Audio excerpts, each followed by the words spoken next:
बिस्मिल्लाहिर्रहमानिर्रहीम अस्सलामुअलैकुम। आज मोरखा 1 अगस्त 2025 बरोज़ जुमा पहला सेशन एंड हो चुका है।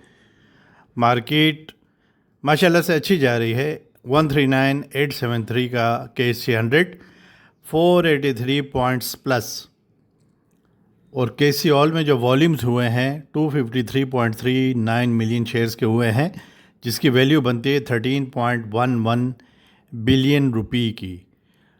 आज मैं आपको कुछ शेयर्स का अभी तक जो परफॉर्मेंस है वो बताता हूँ, और इसके अलावा मैं WTL का जो 6 मंथ्स का रिज़ल्ट आया है उसको ज़रा डिटेल में आपको बताता हूँ कि इस कंपनी के साथ आगे क्या हो सकता है, ये कंपनी अपना मुनाफे में आ सकती है कि नहीं, या इसका क्या फ्यूचर क्या लगता है। डियर व्यूअर्स, अगर आप समझते हैं कि मेरी वीडियोस देखने से आपकी मालूमात और इन्फॉर्मेशन में कीमती इजाफ़ा होता है, तो बराए मेहरबानी मेरे चैनल को लाइक, सब्सक्राइब और शेयर ज़रूर किया कीजिए, बड़ी मेहरबानी। चीता कुछ शेयर्स बताता हूँ। लीडर है, volume leader WTL 39.84 million shares का काम हुआ। 1.49 पे सस्पेंड हुआ है, 3 पैसे प्लस, ₹1.56 का हाई लग चुका है। सिनर्जी रिफाइनरी की कंपनी है सेक्टर की, ₹7.04 31 पैसे प्लस, सस्पेंड हुआ है। 17.52 मिलियन शेयर्स का काम हो चुका है। SSGC 45.19 की सस्पेंड हुआ है, इस रेट पे 96 पैसा प्लस, 15.63 मिलियन शेयर्स का काम हो चुका है। OGDC ये बहुत अच्छा जा रहा है माशाल्लाह से, 239.44 के रेट पे सस्पेंड हुआ है, 6.43 प्लस, और इसमें वॉल्यूम्स हो चुके हैं 8.03 मिलियन शेयर्स के। WTL का 6 मंथ्स का रिज़ल्ट आया है, और क्वार्टर की भी इन्होंने शो किया है। जून 30, 2025 का रेवेन्यू और कॉस्ट की अगर हम बात करें तो रेवेन्यू इनकी आ रही है सेल्स 2780 मिलियन की, और जो कि 2024 में थी 2288 मिलियन रुपी की, यानी कि सेल बढ़ रहे हैं, जो पॉजिटिव साइन है। अच्छा, अब डायरेक्ट कॉस्ट विदाउट डिप्रिसिएशन की बात कर लेते हैं, जो कि शो हो रहे हैं 2512 मिलियन, जो कि ज़्यादा है सेल्स से, यानी कॉस्ट ज़्यादा है और प्रॉफिट मार्जिन कमज़ोर है। ऑपरेटिंग कॉस्ट यानी जो है 213 मिलियन की है। अदर इनकम जैसा नॉन ऑपरेटिंग सोर्सेस ₹48.5 मिलियन, और profit and loss before interest tax depreciation, जिसको EBITDA कहते हैं, ये है ₹103 मिलियन, जिसका मतलब है कि कोर ऑपरेशन, कंपनी की कोर ऑपरेशन कुछ हद तक स्टेबल हैं। एक्सपेंसेस की बात कर लेते हैं। डिप्रिसिएशन या अमोर्टाइजेशन 322 मिलियन रुपीज़।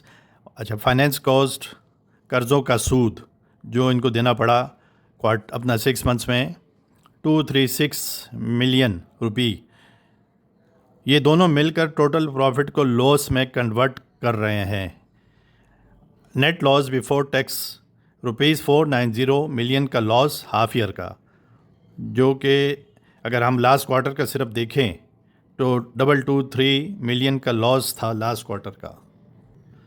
लॉस पर शेयर बेसिक जो है 10 पैसा और डाइल्यूटेड जो है वो 6 पैसा, ये 6 मंथ्स का।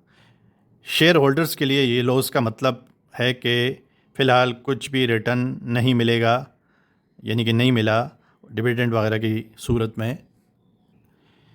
पॉजिटिव चीज़ें WTL के लिए मैं आपको बताऊं, सेल्स बढ़ रही हैं as compared to last year. Operating level पे कुछ प्रॉफिट है, यानी कंपनी का कोर सिस्टम काम कर रहा है। अदर इनकम भी आ रही है, डाइवर्सिफाइड अर्निंग सोर्स है। नेगेटिव पॉइंट्स भी बता देता हूँ। फाइनेंस कॉस्ट और डिप्रिसिएशन इतनी ज़्यादा है कि वो सारी कमाई को खाती जा रही है। कंपनी लॉस में चल रही है कंटिन्यूसली। लॉस पर शेयर का मतलब है इन्वेस्टर के लिए अभी कोई फ़ायदा नहीं। लास्ट 2 ईयर्स से लगातार एक्यूमुलेटेड लॉसेस बढ़ रहे हैं। फ्यूचर आउटलुक, क्या इन्वेस्टमेंट करनी चाहिए WTL में? फ्यूचर तभी बेहतर हो सकता है अगर कंपनी अपने कर्ज कम करे, फाइनेंस कॉस्ट को कंट्रोल करे, ऑपरेशंस से ज़्यादा प्रॉफिट कमाए, न्यू स्ट्रेटेजिक पार्टनर या इन्वेस्टर आ जाए कंपनी में, एसेट्स की बेटर यूटिलाइजेशन हो।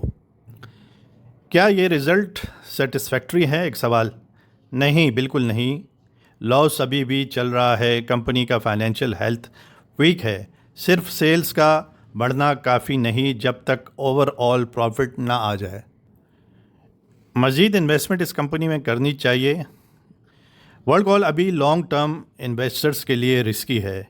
जब तक कंपनी नेट प्रॉफिट में नहीं आती और डेट कंट्रोल नहीं होता, ये शेयर या स्टॉक सिर्फ स्पेकुलेटिव या शॉर्ट टर्म ट्रेडिंग के लिए ठीक हो सकता है। सेफ जो इन्वेस्टमेंट करते हैं इन्वेस्टर्स, उनके लिए अभी अवॉइड करना बेहतर है। वर्ल्ड कॉल अभी तक जो है स्ट्रगल कर रहा है, ये कंपनी स्ट्रगल कर रही है और रिकरिंग नेट लॉसेस ही हैं इसका जो मैं आपको बताता हूँ। कंपनी जो है ये टेक्निकली जो है सॉल्वेंट हो गई थी एट द एंड ऑफ 2024, लेकिन फिर जो है ये नेगेटिव इक्विटी में चली गई जून 2025 के रिज़ल्ट के बाद।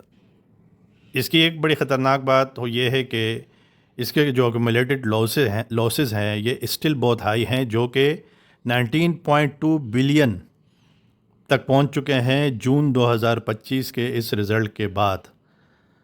तो ये ज़रा देखने वाली बात है, समझने वाली बात है। इन्वेस्टर्स के लिए सोचने वाली बातें।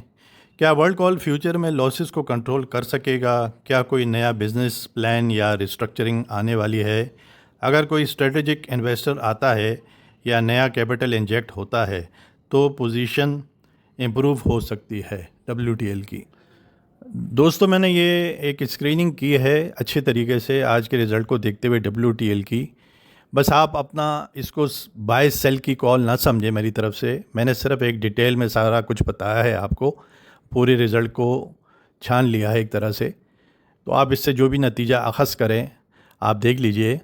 बाकी मार्केट जो है इसके अलावा अच्छी है और मज़ीद अच्छी हो सकती है। इंशाल्लाह KC 100 अपना नया बुलंद तरीन फिगर हासिल करेगा बहुत जल्द। आगे के जो ट्रिगर्स हैं, अब एक तो ये जो टैरिफ की डील हुई है अमेरिका के साथ, इसमें टैरिफ का जो परसेंटेज है पाकिस्तान के लिए उसको अनाउंस किया जाएगा और उम्मीद की जा रही है कि ये बहुत अच्छा मकसद है कि जो भी फ़िगर होगी अच्छी फ़िगर होगी और पाकिस्तान के लिए इसमें विन विन पोजीशन बनेगी इंशाल्लाह अमेरिका की तरफ से। और इसके अलावा जो है आगे आपको अगस्त के एंड में मूडीज़ की तरफ से इंशाल्लाह कुछ उम्मीद की जा सकती है कि हम 1 नॉच अपर ग्रेड हो जाएं, यानी कि पाकिस्तान की इकॉनमी को और इसकी रेटिंग को मूडीज़ अपग्रेड कर दे। तो ये भी एक ट्रिगर है बहुत अच्छा। इसके अलावा जो बड़ी कंपनीज़ हैं इनके रिज़ल्ट्स आने वाले हैं, OGDC, PSO, PPL वगैरह, SSG से SNGP।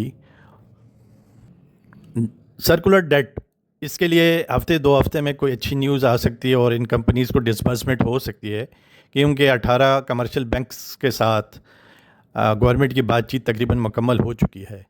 अब वो पाइपलाइन में है, हफ्ते 2 हफ्ते में ये इंशाल्लाह मैच्योर हो जाएगी ये न्यूज़ भी। तो EPS इन कंपनीज़ के बढ़ सकते हैं। और अभी भी आप देखें तो OGDC वगैरह इन सब में अच्छे ब्लू चिप्स बड़ी कंपनियों में बाइंग चल रही है, जो कि इस बात का इशारा है कि कोई अच्छी न्यूज़ आने वाली है। आप अपने हिसाब से बाइंग सेलिंग करें। मेरा ये ध्यान था, मैंने शेयर किया। WTL के जो रिज़ल्ट्स हैं उसको भी मैंने सिर्फ स्क्रीनिंग की, आपकी अपनी मर्ज़ी है बाई सेल की। मैं कोई बाई सेल की कॉल नहीं दे रहा। मैं ममरेज़ ख़ान इजाज़त चाहूँगा आपसे और बेस्ट रिगार्ड्स। अल्लाह हाफिज़ एंड अस्सलामु अलैकुम।